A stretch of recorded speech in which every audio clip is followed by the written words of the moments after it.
What if Peril was a dragonet of destiny? This is a question I've asked myself for a very long time. So here it is. I do know Peril is a year older than the dragonets of destiny, but I think it's still a cool idea. This is just my take, and I did take inspiration from Cypress. Credits in the description. But overall, this is an original idea, so let's start. As the dragon expected to save the tribes, it was a very boring life. Well, at least she had her friends.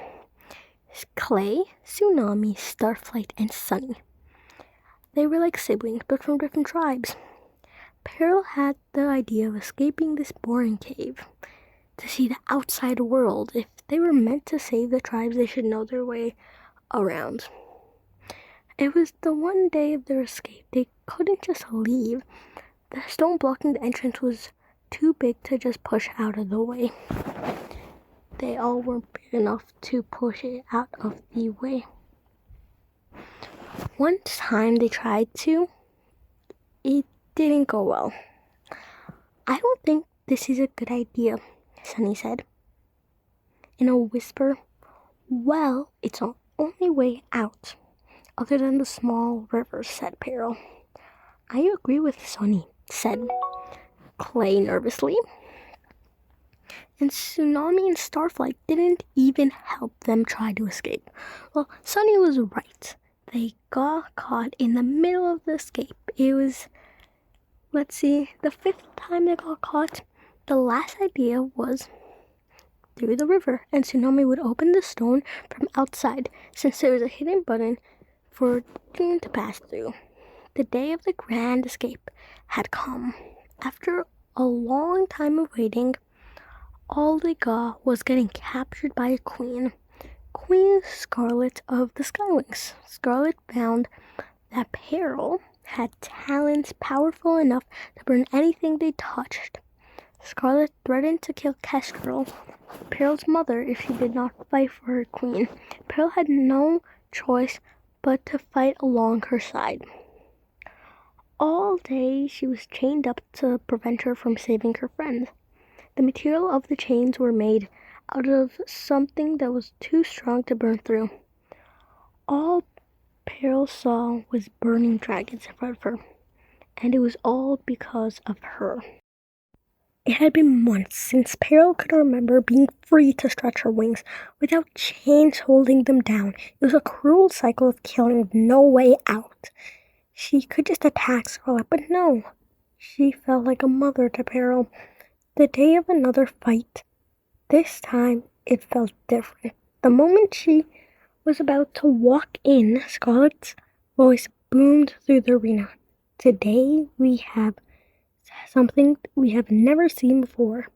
A dragon that can withstand the burns of Peril."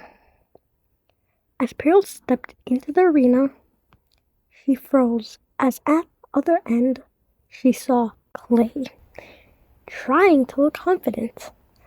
That was it. Instead of lunging at Clay, she broke out of her wing restraints out of fury and rage and leapt out at Scarlet. With one loud yell, Scarlet was burning right in front of Peril. That would be the last burning dragon she would have to see and be responsible for it. Scarlet was a pile of ashes and jewelry. Scarlet was dead. And of course Burn was there, right next to her. But there was nothing she could do about this. She was an ally. Now that Scarlet was no more, that meant Peril was queen, as long as no one challenged her. But no one dared. Even Ruby, Scarlet's heir, didn't step up for the challenge. The first thing Peril asked as the new queen was for all the prisoners to be cared for. For all the prisoners be cared for and let go. Clay was so filled with joy, he leapt at Peril. She was scared she would burn him in a hug, but to her surprise, he only had a few scorch marks. Peril had only been queen for a few months, and her friends were living like royalty. The only heir Scarlet had left was Ruby, but she had not challenged Peril yet. Peril, while roaming the castle in search of Sunny, came across a guard named Sunbird. After that day, Peril saw herself drifting away from her friends more and more, with little things like hanging out with them less and more with Sunbird. After a while, her friends left to find their place. Peril said, "If you ever need shelter or anything else, you will always be welcome here." Every day she would worry about her friends, but now she had Sunbird. Peril later found out that Sunbird was an animus.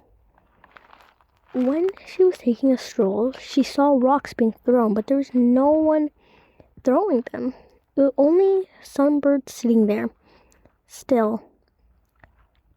After that encounter, she had him enchant one wish for her. For him to have skills strong enough to withstand her powers.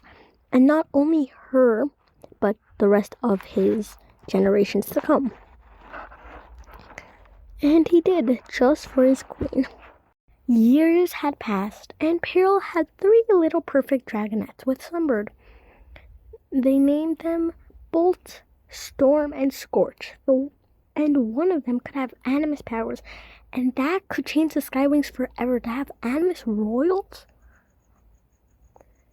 In the arena, all 3 siblings had a test to see if they had animus powers. The test was to see if they could lift a rock of light weights with their mind. First with Bolt, he was very confident, but nothing happened. Next, Storm, she didn't want to do this just to prove her powers, but the rock still lifted slowly. And the last sibling, Scorch, the runt, was secretly one of the most powerful of all of them. But she didn't just lift the rock with her mind, she threw it. With not 1, but 2 animus royals, the Skywings would be one of the most powerful tribes. Bolt was clearly jealous of his sisters. He was the only one with no powers. Storm was okay. She just had a few scratches on her. At the top of the hill stood Bolt. He snarled at Peril. Peril snapped at him. "Why do you try to crush your sister?" Bolt snapped back, "All my life it's always been about my sisters, just because of their powers, and no one ever thought of asking me if I'm okay, so now it's my turn to get my well-deserved revenge." And after that, Bolt hadn't been spotted anywhere like he was planning in the shadows. And Peril had soldiers everywhere. Storm and Scorch went to ensure that Bolt would have a hard time getting to them.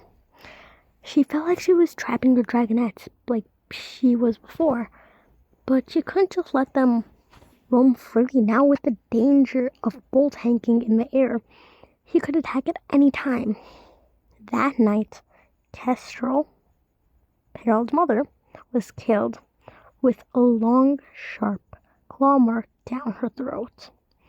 This was bad, and it was probably Bolt, but how did he get into the palace?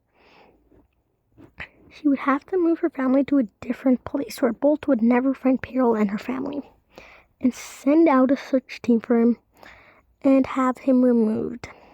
Or her family and kingdom would never be safe again, and they would live in fear. But Peril wasn't that type of dragon to give up so easily.